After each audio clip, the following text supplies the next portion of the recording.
मंगलम भगवान वीरो मंगलम गौतमो गणीय मंगलम कुंद कुंदार्यो जैन धर्मोऽस्तु मंगलम सर्वमंगल मांगल्यम सर्वकल्याणकारकम प्रधानं सर्वधर्माणां जैनं जयतु शासनं। मैं नमो तीर्थनायक को, नमो ओंकारवाणी को, नमो उन कुंद प्रभु को जिन्होंने ओंकार धारण की। अहो उपकार जिनवर का, कुंद का दिव्य वाणी का, जिन कुंद ध्वनि दाता उन कहान स्वामी का।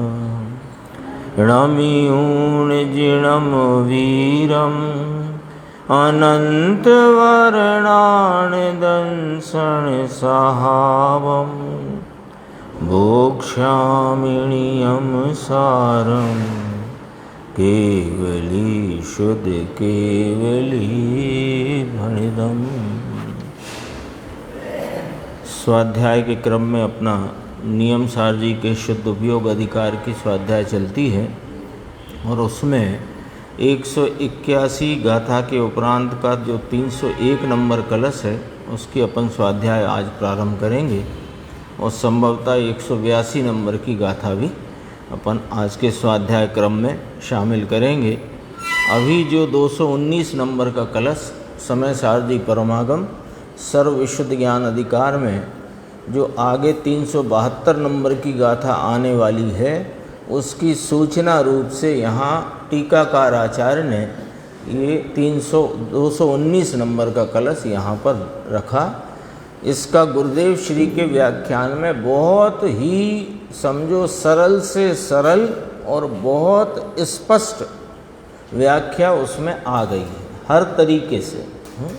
यानी कोई सा उसमें दृष्टिकोण या एंगल छूटा नहीं है जहाँ से उसमें स्पष्टीकरण न आ गया हो, अथवा ये जो अपनी अनादि की मिथ्या मान्यता है कि कर्म से विकार होता है या कर्म के निमित्त पर द्रव्यों से विकार होता है। कर्म के निमित्त से जो संयोग आए ना, अभी गुरुदेव कहते थे थाली में श्रीखंड पूड़ी है कि पतरवेलिया का भजिया है, इसने विकार कराया, ऐसा नहीं है ये चर्चा। तो इसका सिद्धांत क्या कि सिद्धांत तो इस कलश की उत्थानिका में ही आ गया है। देखो पेज नंबर 324 पर एक पंक्ति में इसकी उत्थानिका है। अन्य द्रव्य के गुण उपजा नहीं सकता, ये सिद्धांत है। गुण उपजा नहीं सकता का अर्थ है या पर्याय नहीं उपजा सकता, गुण का अर्थ है पर्याय। तो अन्य द्रव्य की पर्याय को उत्पन्न कर नहीं सकता, ये जो आगे की गाथा में कहना है उसको यहाँ ये कलश के द्वारा आचार्य अमृतचंद्र भगवान ने कहा। इसका जो अर्थ में एक विशेष अंश है वो अपन थोड़ा देख लेते हैं। पेज नंबर 326 ऊपर से 6 पंक्ति छोड़कर 7 पंक्ति छोड़कर देखो। यस्मात् सर्व द्रव्य उत्पत्ति स्वय स्वभावेन। यहाँ द्रव्य उत्पत्ति का अर्थ है द्रव्य की पर्याय की उत्पत्ति, क्योंकि द्रव्य तो उत्पन्न होता नहीं। जगत का कोई भी द्रव्य हो, चेतन के अचेतन, वह तो अनुत्पन्न अविनष्ट स्वरूप है। तो उसकी उत्पत्ति कहने का तात्पर्य है उसकी पर्याय रूप भाव की उत्पत्ति, है ना, द्रव्य की उत्पत्ति। गुण भी उत्पन्न नहीं होता, गुण भी त्रिकाली जो द्रव्य है उसमें बसे हुए जो गुण हैं द्रव्य अनुत्पन्न है, उसके गुण भी अनुत्पन्न है ना? ज्ञान, दर्शन, सुख, चारित्र, स्पर्श, रसगंध, वर्ण जो भी है। तो द्रव्य उत्पत्ति का अर्थ है पर्याय की उत्पत्ति। अब देखो, यस्मात् सर्व द्रव्य उत्पत्ति स्वयं स्वभावेन, ये बहुत महत्वपूर्ण ये शब्द है यहाँ पर कि वह पर्याय का विकारी भाव स्वयं स्वभाव हो गया। लो,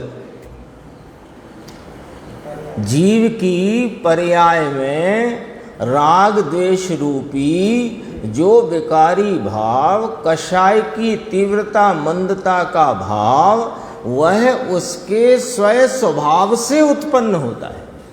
यहाँ ये वाली बात कही जा रही है। अपने को अटपट ही लगती है, क्योंकि राग तो आत्मा का स्वभाव है नहीं, और राग जीव के स्वभाव से उत्पन्न हुआ कि हाँ, उसके पर्याय के स्वभाव से वह उत्पन्न हुआ है।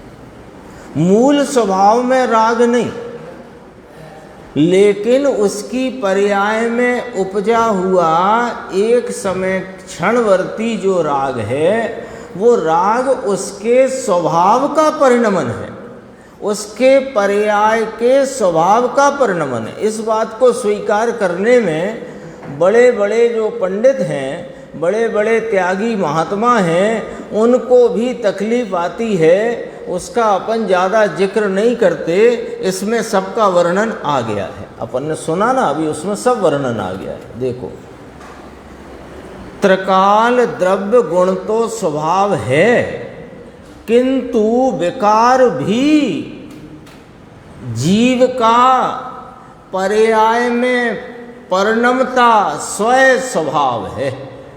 क्योंकि यदि स्वयं स्वभाव नहीं है तो पर करा सकता नहीं है। बहुत इसमें एक वाक्य आया था गुरुदेव का, अभी उसको भी अपन याद करेंगे थोड़ी देर में।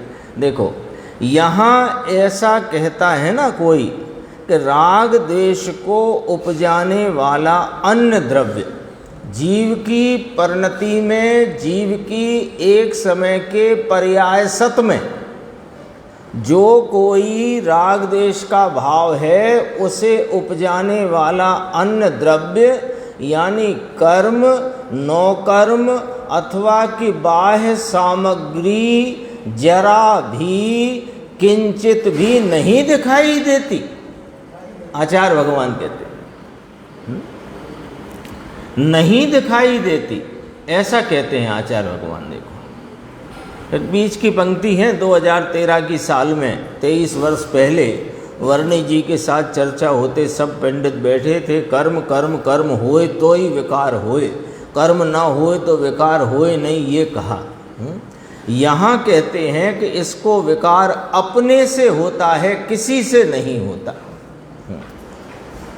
अभी सुनते चलो, सुन तो लिया ही है, अभी अपन इसको दोबारा से पढ़ते जाते हैं तो कहीं कोई आशंका हो तो अपन उस पर विचार कर सकते हैं। देखो आगे क्या कहा, विकार कर्म से होता है, विकार कर्म से होता है, जैसा कर्म का उदय आता है इस प्रमाण में फिर विकार होता है।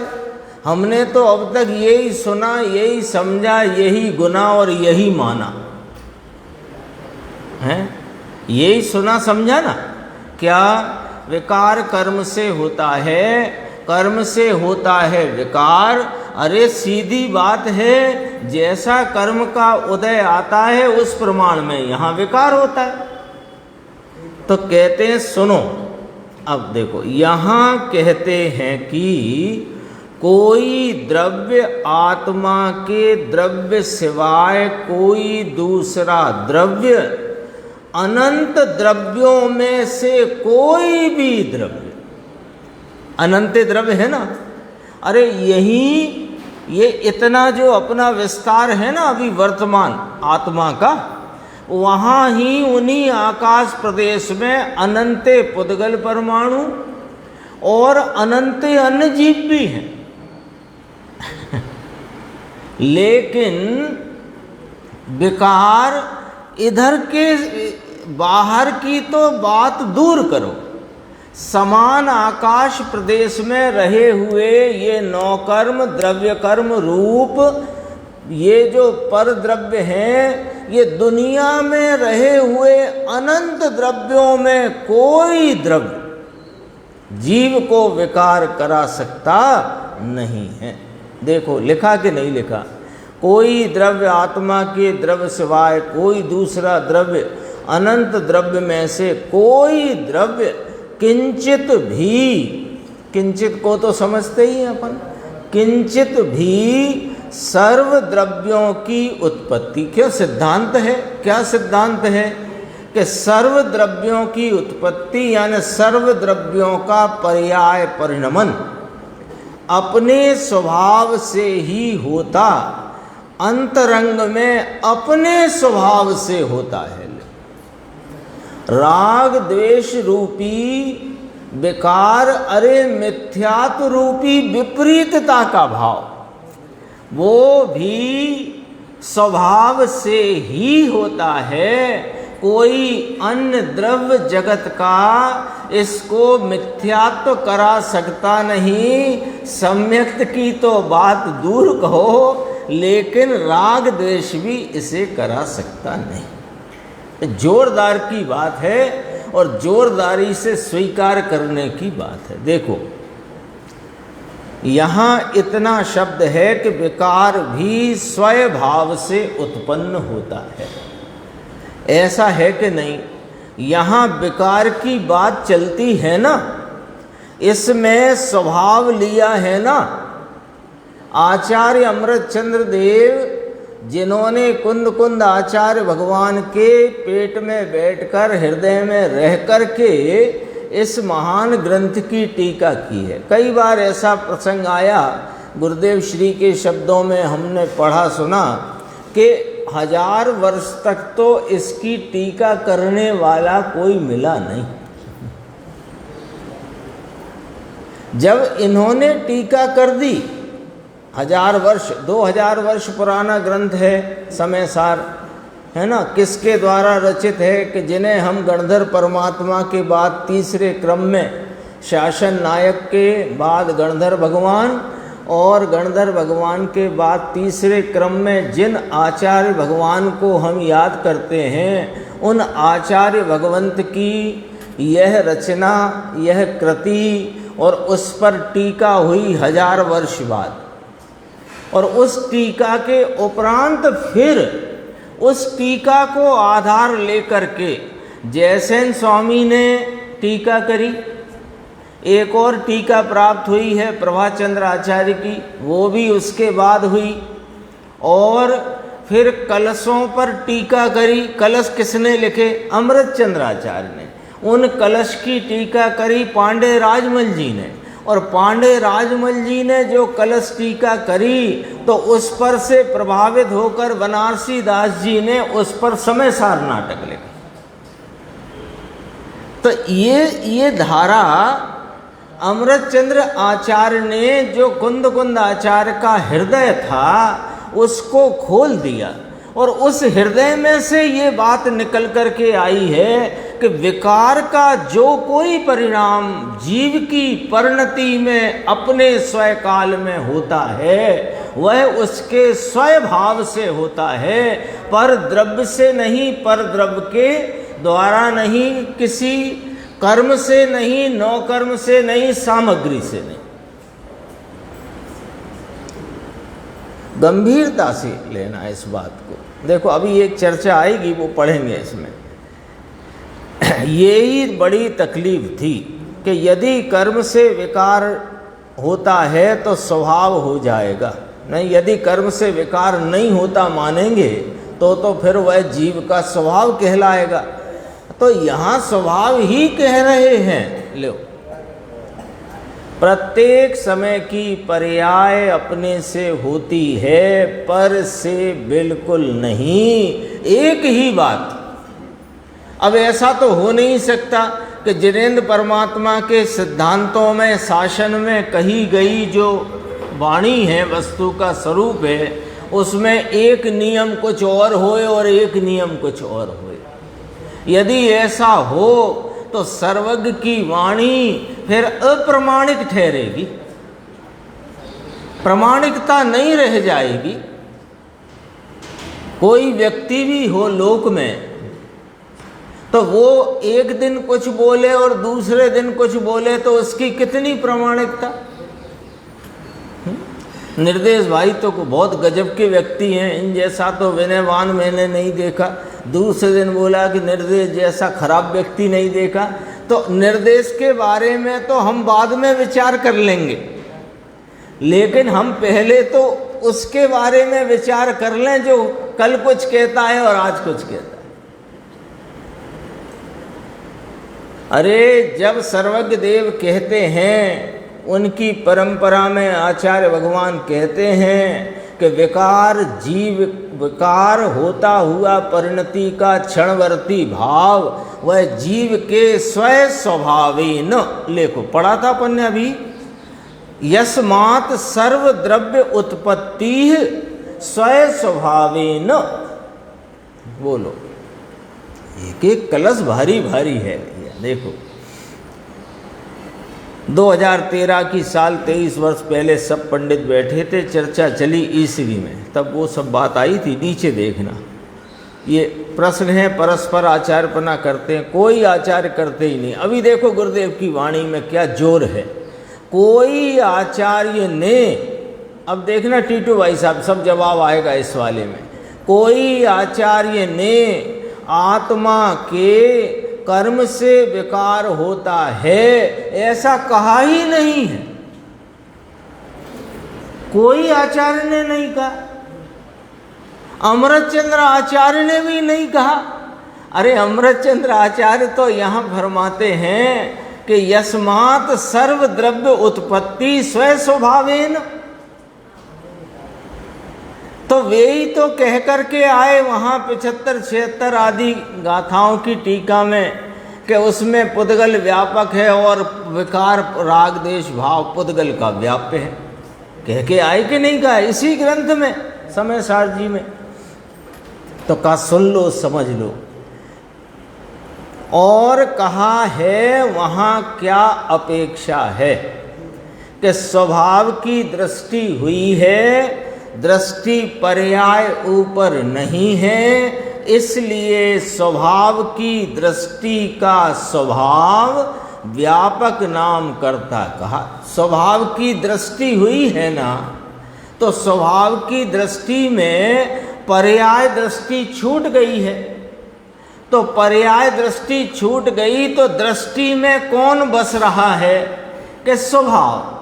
कौन सा स्वभाव के त्रिकाली मूल स्वभाव, ज्ञाता दृष्टा स्वभाव, आनंद रूप स्वभाव। ठीक है, तो वो स्वभाव रूपी दृष्टि का कर्ता वह स्वभाव है, और स्वभाव रूप जो दृष्टि वह उस कर्ता का व्याप्य नाम कर्म है।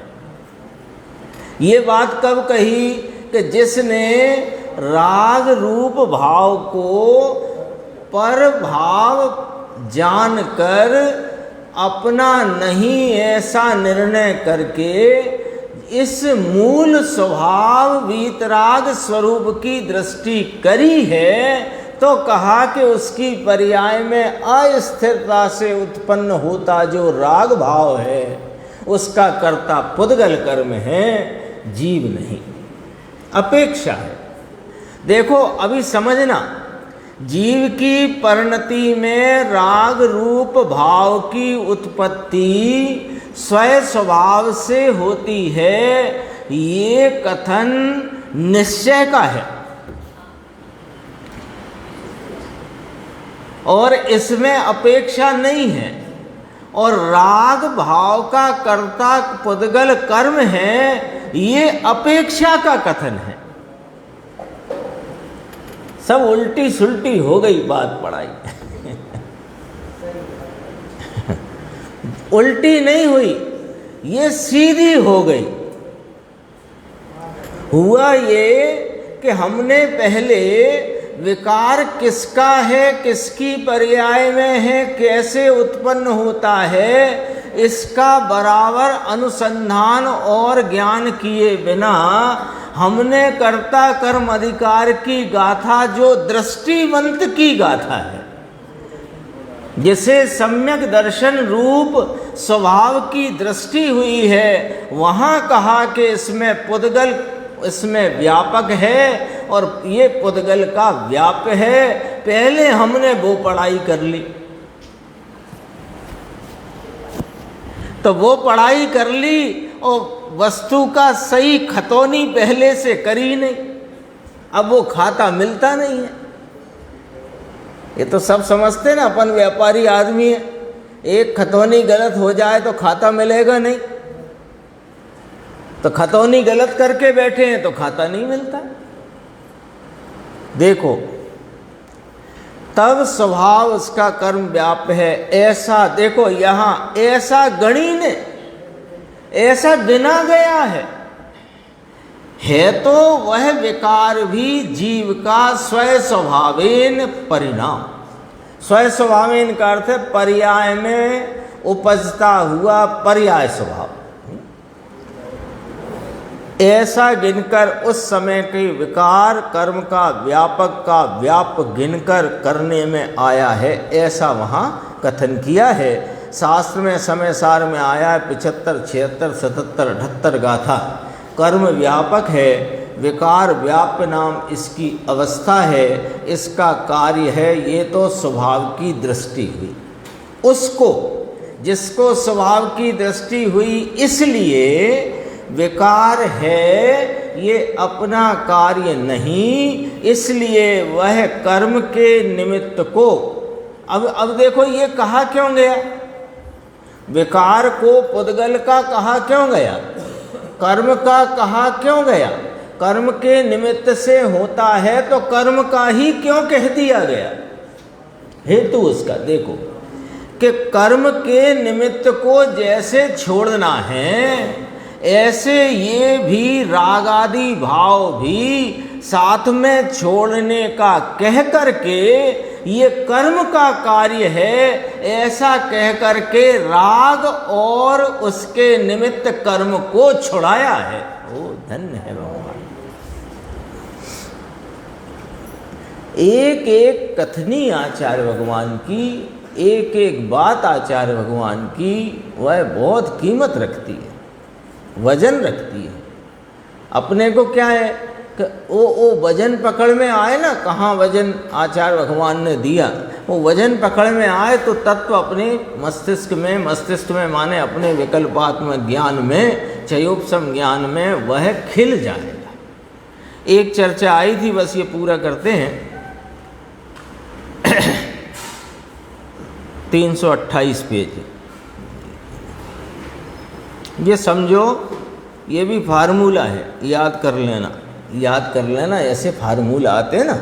ये फार्मूले क्या काम आते हैं कि जब अपन विचार श्रेणी में आकर तत्व निर्णय करने का उद्यम करते हैं तो ये फार्मूले अपने को तत्व निर्णय में स्पष्टीकरण कराते हुए उस तत्व के यथार्थ स्वरूप तक पहुंचाने में काम करते हैं। ये फार्मूला है। देखो अभी ये मैं कहाँ से बताऊँ आपको, नीचे से दूसरा पैराग्राफ लो और उसमें उस पैराग्राफ की नीचे की 3 लाइन, ऐसे विकार अपने से होता है पर से नहीं। मिल गया ना?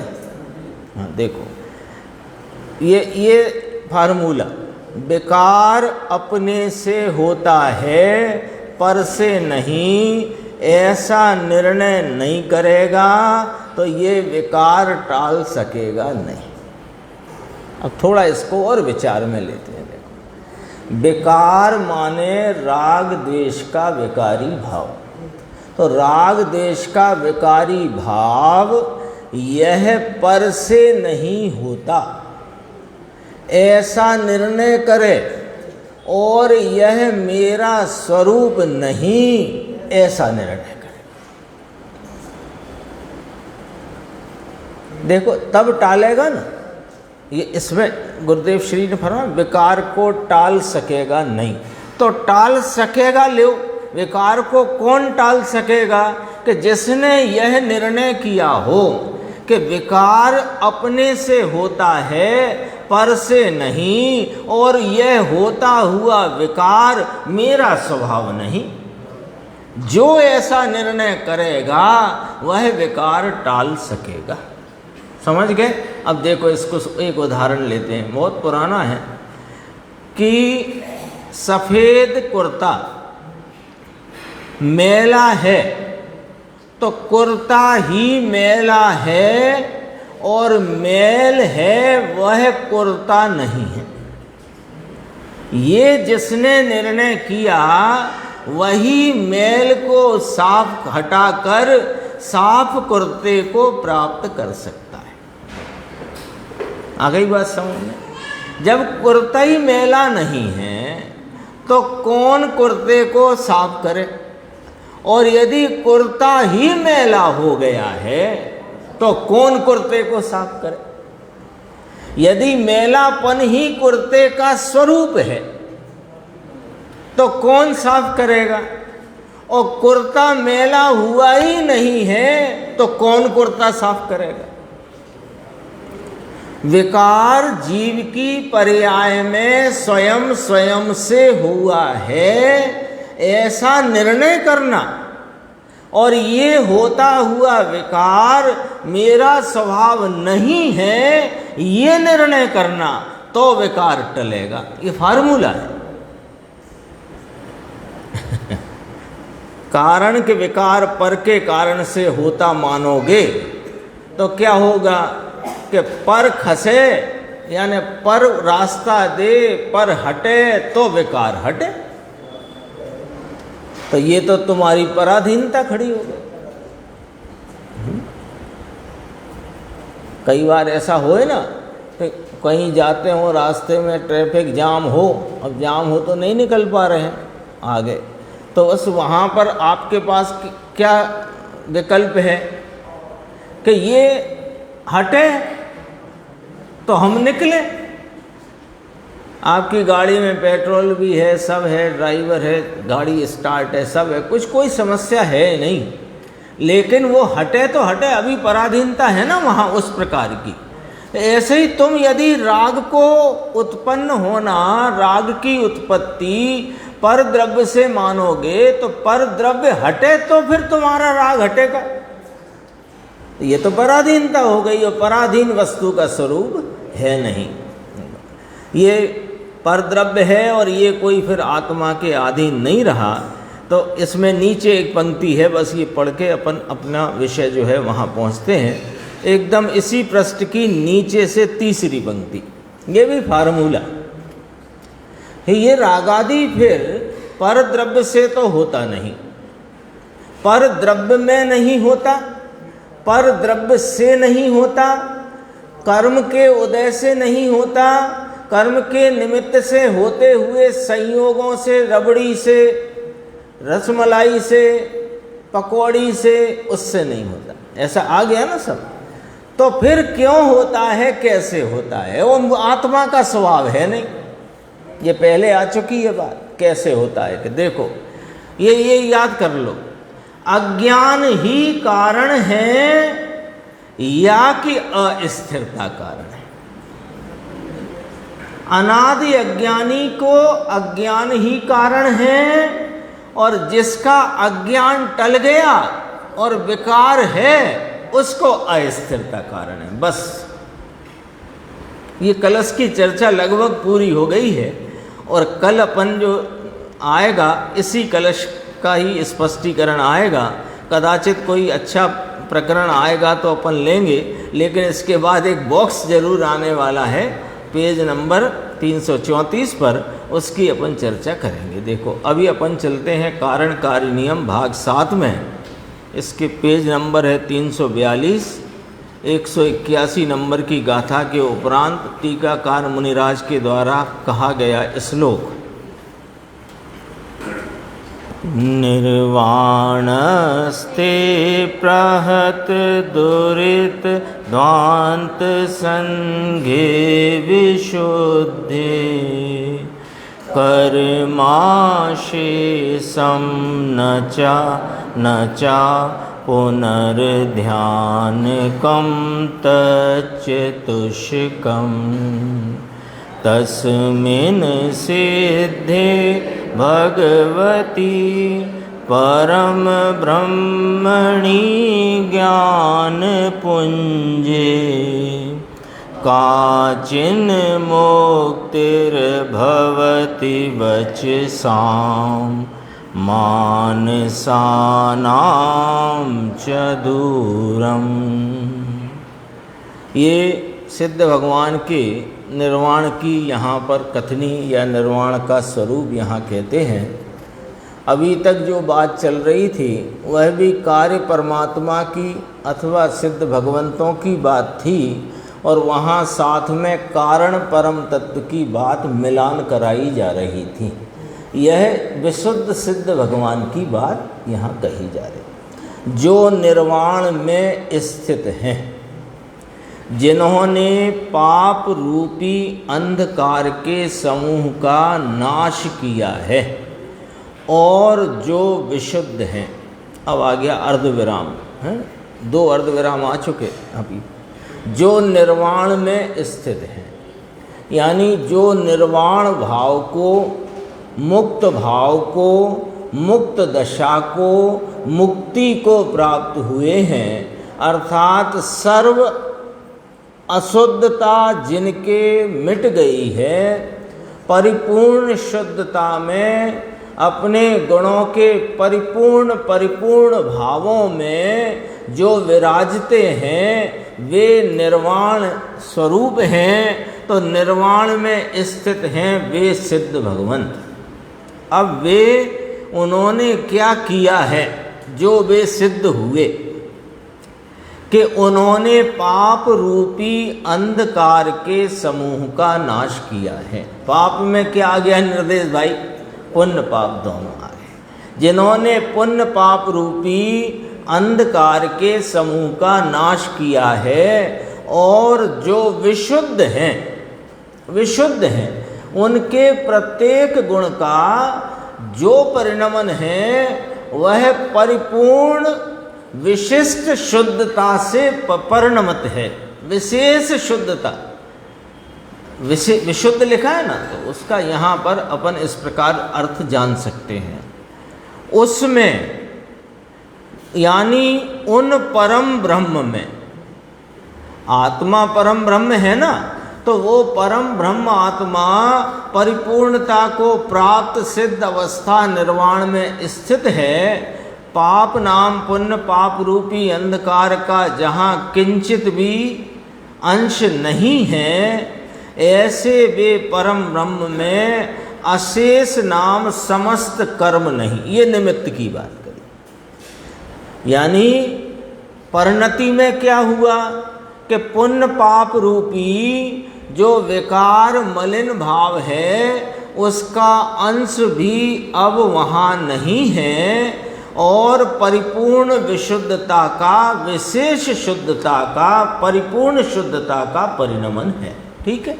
अब देखो तो निमित्त में क्या हुआ है कि निमित्त में कोई प्रकार का कर्म भी अब संयोग में नहीं, सत्ता में नहीं, कर्म की सत्ता में ही नहीं, उनके निमित्त की बात करिए ना, इसलिए नहीं। ऐसे ही वह कहे हुए, पहला लिखा ना, पहला माने वह, ऐसे ही वह 4 ध्यान नहीं, आर्त ध्यान नहीं, रौद्र ध्यान नहीं, धर्म ध्यान नहीं, शुक्ल ध्यान नहीं, चारों ध्यान का निर्वाण स्थिति में जो सिद्ध भगवंत हैं उनको चारों प्रकार के ध्यान का अभाव है। क्यों अभाव है? ध्यान, धर्म ध्यान भी नहीं।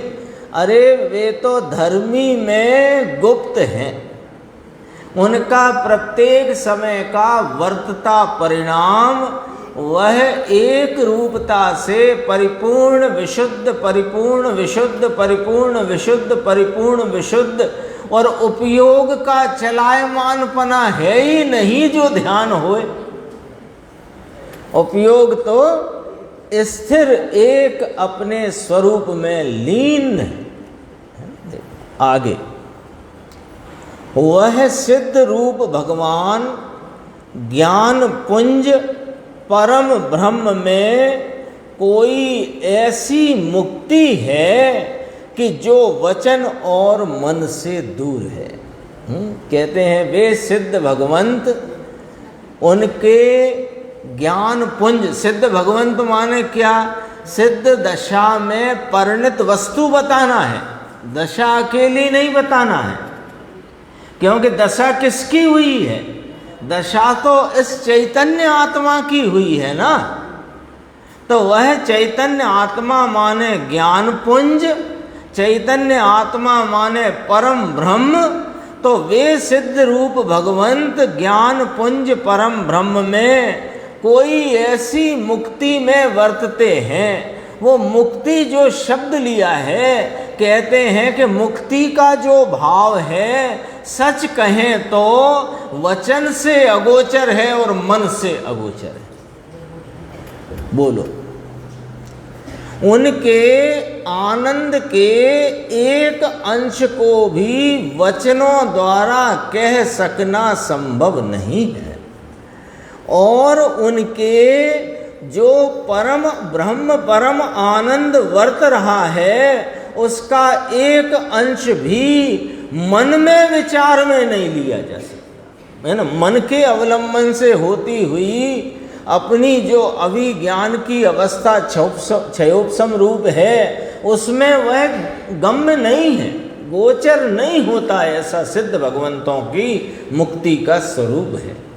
ये भक्ति चल रही है, ये सिद्ध भगवान की भक्ति है, नहीं है ये उनके। देखो भक्ति किसे कहते हैं कि पूज्य जो हैं, जो पूज्य आत्माएं हैं, जो पूज्य हैं, उनकी गुणानुवाद को भक्ति कहते हैं। ये सिद्ध भगवंत हमारे पूज्य हैं, हमारे आदर्श हैं, और उनका हम गुणानुवाद करते हैं। यानी मुनिराज पद्म प्रमलधारी देव यहाँ उसका गुणानुवाद करते हैं। इससे ऊंची भक्ति क्या होगी? बोलो निर्देश भाई, स्वाध्याय चल रही कि भक्ति चल रही? स्वाध्याय भी चल रही है और भक्ति भी चल रही है। ऐसा ही है, वो कलश ही ऐसा है। देखो नीचे थोड़ा सा अपन देखते हैं श्लोकार्थ। गुरुदेव ने पहले बोला, कलश पढ़ा और पढ़ते ही बोला शब्द ओछे पड़े छे ने, शब्द कम पड़ जाते हैं। देखो श्लोकार्थ, जो निर्वाण में स्थित हैं, जो आत्मा की शांति पूर्ण परमात्म दशा प्रकट हुई है, इसमें निर्वाण में स्थित हैं, जिन्होंने पाप रूपी अंधकार के समूह का नाश किया है। ले जो निर्देश आपने बोला था वो यहाँ लिखा है। यहाँ तो पुण्य और पाप दोनों पाप हैं। ऐसे पुण्य और पाप के भाव का जिन्होंने नाश किया है, ये पुण्य पाप भाव कैसे हैं कि अंधकार है, अंधकार है।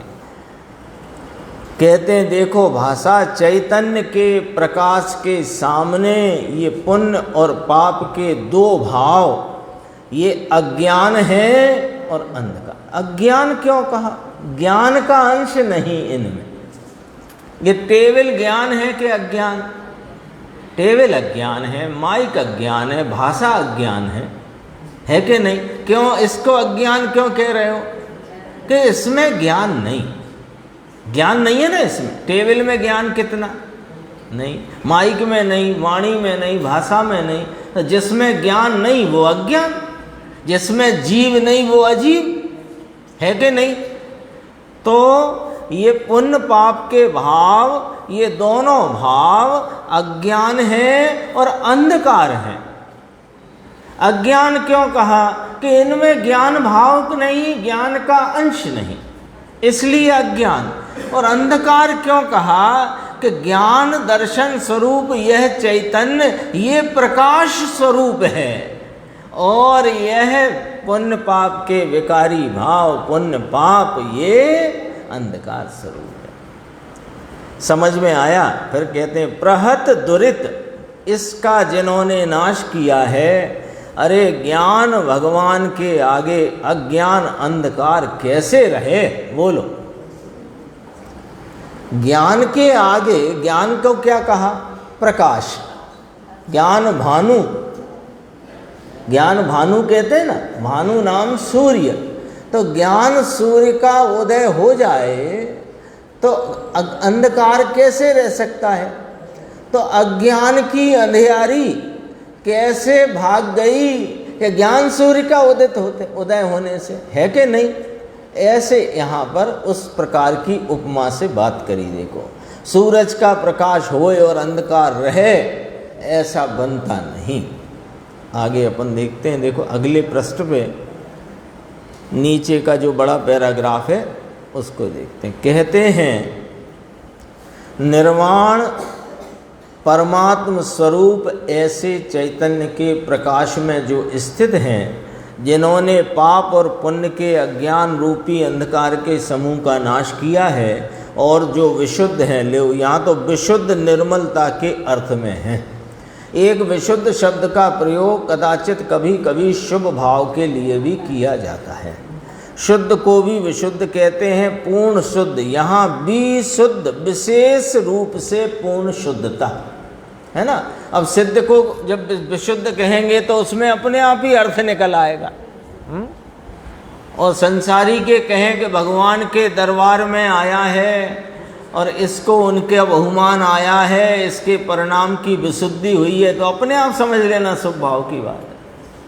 ज़्यादा उसमें कहाँ बहुत कोई टेक्निकल काम है, सीधी सीधी बात है। देखो, पूर्ण शुद्धता जिनको प्रगति, ऐसे परमात्मा सिद्ध उसमें, यानी उस परम ब्रह्म में अशेष नाम समस्त कर्म नहीं, कोई कर्म मात्र नहीं। अरे कर्म नहीं तो कर्म के कारण से होता भाव भी नहीं, कारण नाम निमित्त। वह जो कहे चार ध्यान नहीं, आए थे ना तत् चतुष्टय, इसमें वह जो ध्यान नहीं, आर्त रौद्र ध्यान नहीं, धर्म ध्यान शुक्ल ध्यान भी नहीं है। ये कह करके यही बात आगे कही कि ऐसी मुक्ति है कि जो वचन और मन से अगोचर। तो गुरुदेव ने इसको शब्द दिया, वचनातीत है, विकल्पातीत है। मन से विकल्प लेना तो विकल्पातीत है और वचनातीत है। ऐसी वह मुक्ति का स्वरूप है। 182 गाथा 345 पेज पर पढ़ते। विज्जदि केवलणाणं केवल सौखम च केवलम वीर्यं केवल दिठ्ठियमुत्तम आथित्यं सपदे सत्तम दृग ज्ञान केवल सौख्य केवल वीर्य केवल होए छे अस्तित्व मूर्ति विहीनता सप्रदेश मयता होए छे। टीका की प्रथम पंक्ति है, यह भगवान सिद्ध के स्वभाव गुणों के स्वरूप का कथन है।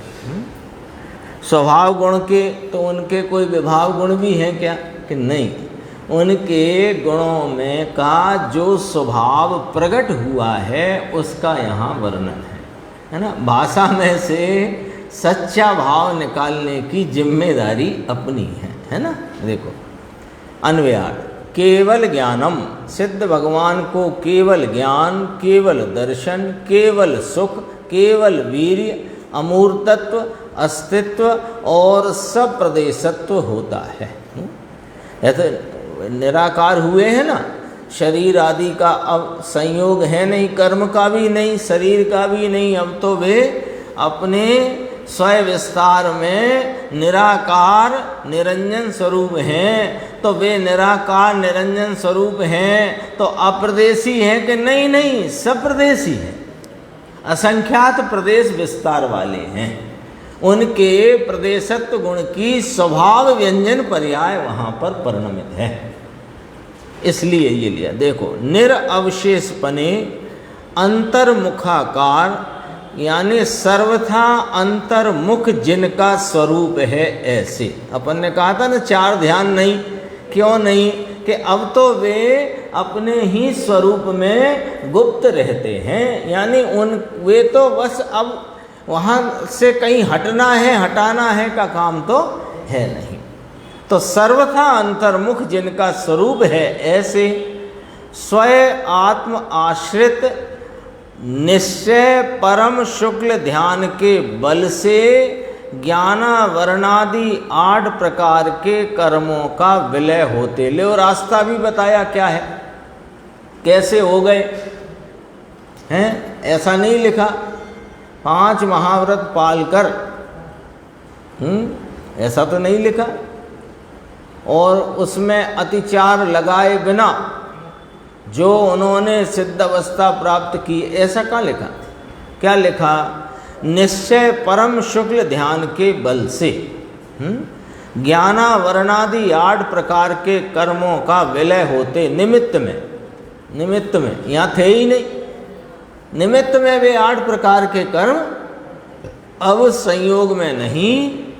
उस कारण से भगवान सिद्ध परमेष्ठी को केवल ज्ञान, केवल दर्शन, केवल वीर्य, केवल सुख, अमूर्तत्व, अमूर्तपना प्रगटा है। तो पहले नहीं था क्या अमूर्तपना? कि पहले अमूर्त पहले भी थे, पर मूर्तिक 9 कर्म का वहाँ संयोग था, तो वो संयोग भी ना रहा, तो उसको साक्षात अमूर्तत्व भाव प्रगटा ऐसा कहते हैं।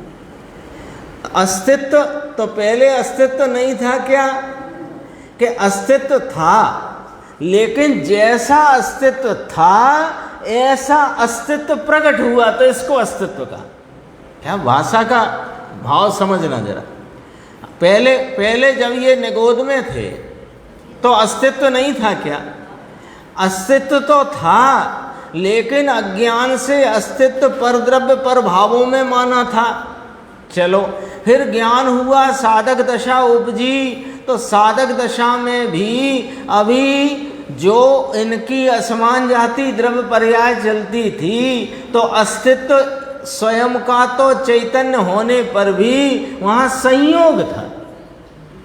अब तो वो संयोग भी नहीं, कर्मों का भी नहीं, 9 कर्म का नहीं, भाव कर्म का नहीं, तो जैसा त्रिकाल अस्तित्व वस्तु का है ऐसा अस्तित्व पर्याय में प्रगटा है, तो कहा अस्तित्व है उनको।